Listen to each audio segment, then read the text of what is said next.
स्वागत है आप सभी लोगों का मेरे चैनल साइंस टू टेक्नोलॉजी में। मैं अनुपम विपुल आप सभी लोगों का स्वागत करता हूं आज के शो रॉकेट मंडे में। आज हम लोग बात करेंगे आर्यन रॉकेट फैमिली के बारे में, यानी कि यूरोपियन यूनियन का वर्क हॉर्स के बारे में। तो समझते हैं। तो यहाँ ये समझिए कि यूरोपियन यूनियन के सिविलियन एक्सपेंडेबल लॉन्च व्हीकल बनाया गया था। ये बात समझना ज़रूरी है। जैसे कि मैंने एटलस और डेल्टा के बारे में बात किया था, वो वेपन था, यहाँ पे वैसा नहीं है। और ये समझिए हुआ क्या था कि यूरोपियन यूनियन जब बना था तो उसमें सारे कंट्री के पास अपना अपना सिस्टम था। ये बात सही था कि फ्रांस के पास अपना एक स्पेस एजेंसी है, जर्मनी के पास है, ब्रिटेन के पास है, लेकिन कोई भी इस जगह पे नहीं था कि वो यूएसए के बगल में खड़ा हो सके या रशिया के बगल में खड़ा हो सके। मतलब बुतरू थे एक तौर से। तो हिसाब ये बना कि इनको एक सैटेलाइट लॉन्च करना था। नासा के पास गए, नासा बोला हाँ हम लॉन्च कर देंगे, लेकिन आप इसे कमर्शियली इस्तेमाल नहीं कर सकते। अब इनको ये बात थोड़ा बुरा लग गया, तो इन्होंने बोला भैया हमको फ्रीडम चाहिए कि ऐसे मतलब यूरोपियन यूनियन इतने सारे कंट्री का वो है और मांगना पड़े किसी से बात। तब उनको बुरा लग गया, तो भाई सीरियस हो गया। तो ये बनाया गया 1979 में। तो बहुत नया भी नहीं है लेकिन बहुत पुराना भी नहीं है। तो एग्जाम्पल के तौर पर समझिए 1969 पे मून लैंडिंग है। तो मतलब है, लेकिन इसके एटलीस्ट अर्ली फुटेज आपको अच्छे से मिल जाएंगे। और स्टार्टिंग में जब इन्होंने बनाया था तब ये N2O4 और UDMH का इस्तेमाल कर रहे थे, यानी कि हाइपरगोनोलिक प्रोपेलेंट फर्स्ट स्टेज पे इस्तेमाल कर रहे थे। तो यही है जिसके बारे में आज हम लोग बात कर रहे हैं। तो समझिए इनका लॉजिक क्या है। ये बहुत बड़ी बात है कि इतने सारे देश एक साथ आए और ये लोग वेपन नहीं बना रहे थे। और ये बात अच्छा भी है, क्योंकि ऑब्वियसली इतना ज़्यादा पैसा लगा के वेपन बना रहे तो क्या बन जाता। लेकिन मतलब ये बहुत कम ऐसा इक्विपमेंट है जिसको सिर्फ और स्पेस लॉन्च के लिए बनाया गया। तो ये काफ़ी बहुत बढ़िया बात है। और इसका एक ट्रिक था कि यूरोपियन यूनियन को पता था कि जियो स्टेशनरी काफ़ी इंपॉर्टेंट होता है। तो रॉकेट का जिस टाइम फाउंडेशन रखा जा रहा था, एक ही चीज़ पे फोकस किया जा रहा था कि जियो स्टेशनरी कम से कम 800 किलोग्राम ले जा सके, जो कि बहुत बड़ी बात है। और ये बात हो रहा था आर्यन 1 के टाइम में। तो समझ लीजिए ये लोग बहुत पहले से समझ गए थे कि जियो स्टेशनरी इंपॉर्टेंट है। लो अर्थ ऑर्बिट के पीछे उतना नहीं भाग रहे थे, ये भाग रहे थे कि जियो स्टेशनरी को कैप्चर कर सको। और इस पे कमर्शियल मार्केट के हिसाब से पूरा फोकस किया गया था। कारण ये था कि कोई भी देश इसको क्लेम नहीं कर सकता था। फ्रांस नहीं इसको क्लेम कर सकता था कि हमारा है, या ब्रिटेन नहीं क्लेम कर सकता था कि हमारा। मतलब समझ, सबका एक शेयर्ड है कस्टडी है। शेयर्ड कस्टडी को मैनेज करने का सबसे बेस्ट तरीका होता है कमर्शियलाइज कर दो। तो कमर्शियल मार्केट पे ये पहले से ही पकड़े हुए हैं। तो आप लोग सोचते हो ना कि बहुत सारी सैटेलाइट, जो टीवी सैटेलाइट सब लॉन्च कर रहे हैं, तो वो बार बार इसरो या नासा नहीं करता है, तो कई बार ये लोग करते हैं उसको। और स्टार्टिंग से ही जब इनको पता था कि जियो स्टेशनरी जाना, तो जियो स्टेशनरी में जाने के लिए आपको स्पीड चाहिए, आपको उम्फ से ज़्यादा स्पीड चाहिए। मतलब तो स्पीड लाने के लिए क्या किया गया कि इन्होंने जो थर्ड स्टेज इस्तेमाल कर रहे थे उसमें लिक्विड हाइड्रोजन और लिक्विड ऑक्सीजन इस्तेमाल कर रहे थे। और ये बहुत पहले से कर रहे थे।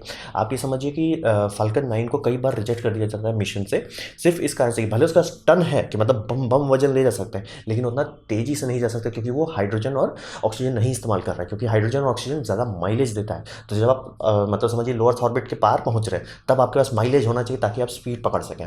तो वो स्पीड पकड़ने के लिए ये रॉकेट मतलब समझ रहे हैं, क्योंकि जियो स्टेशनरी इनका पहला सुते उठे जियो स्टेशनरी जाना है।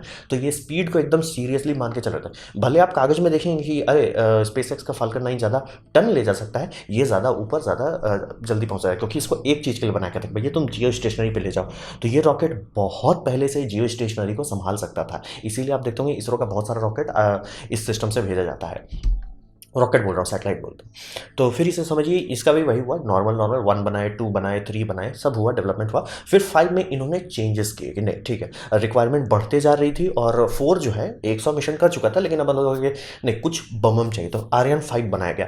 आर्यन 5 जो ये था, ये हैवी लिफ्ट व्हीकल है, यानी कि बम बम वजन ले जा सकता है। लेकिन इसका लो अर्थ ऑर्बिट का वजन आप देखेंगे आपको उतना इंटरेस्टिंग नहीं लगेगा।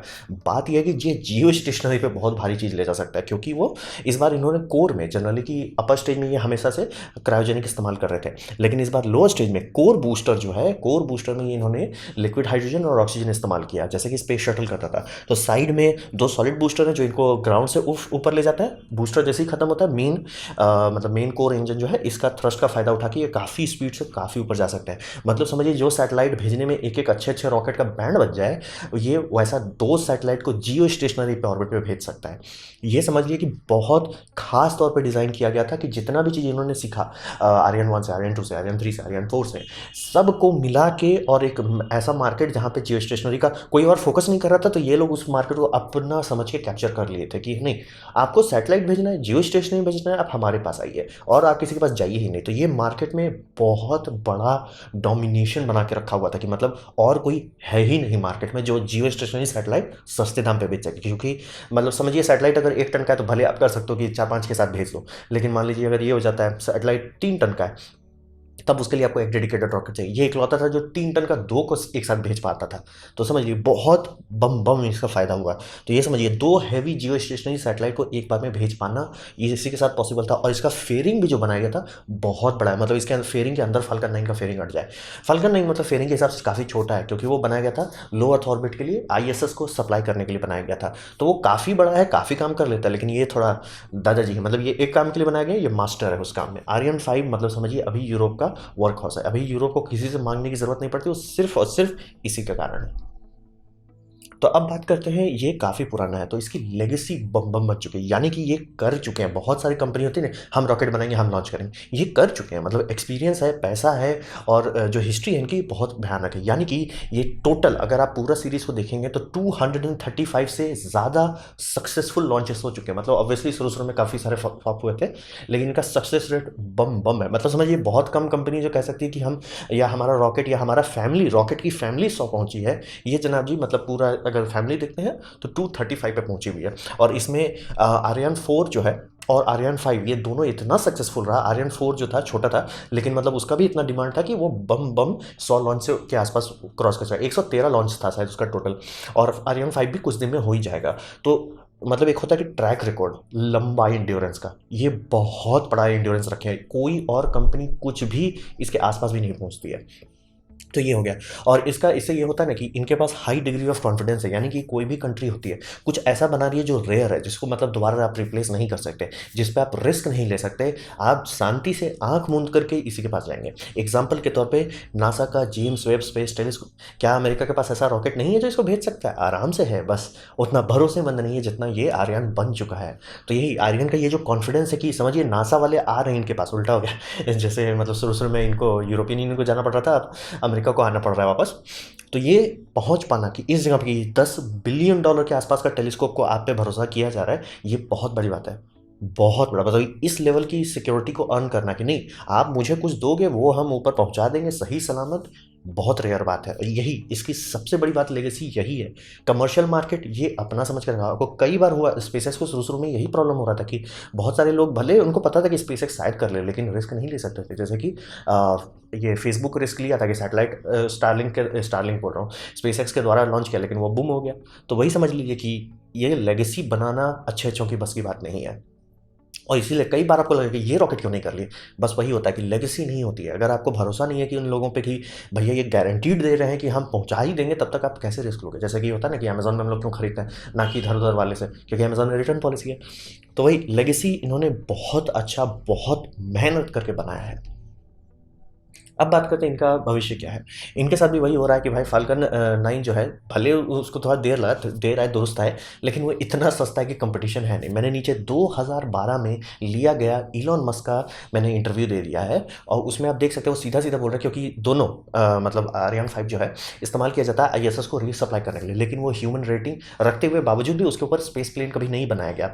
ये मतलब पॉलिटिक्स का हुआ है, तो वो समझिए उससे आगे चले जा चुके हैं। लेट हुआ लेकिन पहुंच गए, और इनका दाम बहुत कम उस टाइम था। मतलब फाल्कन 9 का पुराने वर्जन्स की बात कर रहे हैं, फिर फाल्कन 9 का ब्लॉक 5 जब बनाया गया तो दाम और घट गया, क्योंकि और अच्छे से इसको रिफर्बिश कर सकते थे, और ज़्यादा इफिशिएंसी हो गई, माइलेज बढ़ गई, स्टैटिस्टिक का फायदा उठा के काफ़ी अच्छा कर पा रहे थे। तो इन्होंने उस टाइम 2012 में बोला था इलॉन मस्क ने कि भैया आपसे काम नहीं चलेगा अगर जल्दी से आर्यन 6 को नहीं बनाए, क्योंकि आर्यन 6 जो है जितना अब तक सीखे हैं, इसमें आर्यन 6 में एक ही चीज़ फोकस किया जा रहा है, मतलब थोड़ा सा पावर बढ़ाओ। पावर के पीछे ये ज़्यादा नहीं भाग रहे, क्योंकि वो बहुत पावरफुल आर्यन 5 बनाया हुआ है, पावर के पीछे नहीं भागना। इनको बात है बजट कम करो, क्योंकि अब बात सही है, क्योंकि स्पेसएक्स भी तो धीरे धीरे पहुंचने वाला आ रहा है ना, कि भैया उनका भी शौक पूरा हो जाए, सक्सेसफुल लॉन्चेस। और वो स्टारलिंक अपना जब देखो तब कर दे रहा है, और बहुत केसेस में अब इलेक्ट्रॉनिक्स का दाम उतना बम बम नहीं है जितना पहले था, तो सैटेलाइट अब सस्ता होने लगा है। तो आप रिस्क ले सकते हो कि चलो ठीक है यार, मतलब स्पेसएक्स के पर रिस्क लेके देखते हैं। सैटेलाइट मेरा $10 बिलियन का नहीं है, मैं रिस्क लेके देखता हूँ, और अगर वो पहुंचा दिया बम बम, जैसे कि बांग्लादेश किया था। तो हिसाब यही है कि आर्यन 6 को बनाया जा रहा है, मतलब बन रहा है, गाड़ी खुल चुकी है उस पर, इसका दाम कम रखेंगे, सिंप्लीफाई किया जा रहा है। और इसमें सिर्फ 2 कॉन्फ़िगरेशन रखा जाएगा कि इसमें 2 बूस्टर होंगे कि 4 बूस्टर होंगे। भारी चीज़ के लिए 4 बूस्टर भेजा जाएगा, छोटे चीज़ के लिए 2 भेजा जाएगा। और बूस्टर्स में भी तिगड़म पे काम किया जा रहा है और ये पूरी तरह से मतलब इसको लो बजट पे पूरा फोकस किया जा रहा है। इसका मतलब क्या रहे हैं आप, मतलब यूरोपियन यूनियन के जो हेड हैं जो इसको मतलब इस डिपार्टमेंट को मैनेज कर रहे हैं, उनका खुद का इंटरव्यू भी मैंने नीचे दे दिया, आप देखिएगा। वो सिर्फ एक ही बात पर फोकस करें, दाम कम करेंगे। और इनके पास सबसे बड़ा एडवांटेज ये है कि बहुत सारी नई कंपनी आती है, फ्लॉप इसी बात हो जाती है, कोई रिस्क नहीं लेना चाहता, कोई भी नहीं लेना चाहता। मैं मेरे को कोई बोले ए भैया तुम मतलब $2-3 बिलियन का जियो स्टेशनरी सैटेलाइट पर रिस्क ले लो, कोई नहीं लेगा। लेकिन ये आर्यन का नाम का इतना बड़ा वैल्यू कमा चुके हैं कि लोग रिस्क ले लेते हैं। तो इनके पास अच्छा चांस है कि जैसे ब्लू ओरिजिन आता है, मान लीजिए कल को वो अपना रॉकेट बना ही लेते, जो अभी तक नहीं बना पाए, कल को मान लीजिए वो बना लेते, तो उनको भी यही समस्या होगा कि भैया कोई रिस्क नहीं लेना चाहता। इनके पास वो समस्या नहीं है, तो इनका भविष्य बम है। लेकिन हाँ, वो लोग ऑनेस्टली बता रहे हैं कि इनको दाम बहुत घटाना पड़ेगा, क्योंकि स्पेसएक्स अकेले ही मतलब सोचिए ना, फाल्कन 9 का ब्लॉक 5 इतना रिफाइंड है, इतना सस्ता है, इतना केपेबल है कि कोई और है ही नहीं उस मतलब ग्राफ में ही नहीं हटेंगे। तो मतलब अगर देखो अच्छा प्राइस पर टन कोई है ही नहीं, कोई मतलब डिस्कशन ही नहीं हो रहा है, तो इनको मतलब एकदम सीरियस है। लेकिन इनको बेनिफिट यह है कि यूरोपियन यूनियन ने कमिटमेंट लिया है कि कुछ भी हो जाने पे मेन जितने यूरोपियन नेशंस हैं, यानी कि फ्रांस हो, जर्मनी हो, मतलब जितने भी उनके मेन नेशंस हैं, उनको किसी भी हालत में उनके गवर्नमेंट ऑर्गेनाइजेशन किसी से मांगना ना पड़े। ये पूरी तरह से, यानी कि आर्यन 6 को पूरी तरह से ऐसा बनाया जा रहा है कि हर चीज़ जो ये करना चाहते हैं आर्यन 6 कर देगा, इनको बाहर मांगने की जरूरत नहीं पड़ेगी। भले कमर्शियल मार्केट छूट जाए, लेकिन जो इनका मतलब गवर्नमेंट सेक्टर है उसको कभी भी ऐसा नहीं होगा कि बाहर जाना पड़े। ये बहुत इंपॉर्टेंट बात होती है गवर्नमेंट के लिए। तो ये आर्यन 6 पर पूरा फोकस यही किया जा रहा है। और इसका भी मतलब लॉन्च आइडिया, लॉन्च प्रेजेंटेशन, इसीलिए इसको वर्टिकल इंटीग्रेशन करने के तौर पे फोकस किया जा रहा है। कई सारे स्पाई सैटेलाइट के लिए वर्टिकल इंटीग्रेशन ज़रूरी होता है। तो भविष्य इनका है, बम है। और इन ये चाह रहे हैं, क्योंकि कमर्शियल मार्केट पे एक टाइम पे ये 50% अकेले संभाल के रखे हुए थे। अब ज़रूर घट गया है, लेकिन ये वापस उस एज को मेंटेन रखना चाहते हैं इस नया रॉकेट का इस्तेमाल करके।